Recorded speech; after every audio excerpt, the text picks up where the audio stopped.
शेतकरी मित्रांनो, पावसाळ्यामध्ये असं 7-8 दिवस पाणी साचून राहिलं तर सड लागण्याचे चान्सेस भरपूर राहतात.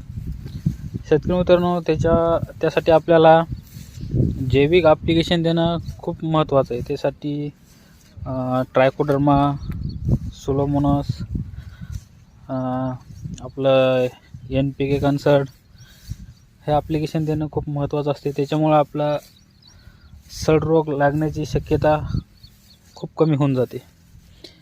कारण सतत पावसामुळे कंदकूज, कंदसड याचं प्रमाण होऊ शकते. त्यासाठी आपण पावसाळ्यामध्ये जरी पाणी लागत नसेल तरी पण 10-15 दिवसाला आपण आपलं ड्रीपद्वारे पाणी सोडायला पाहिजे. कारण ड्रीपचं पाणी सोडल्यामुळे जमिनीमध्ये हवा खेळती राहते.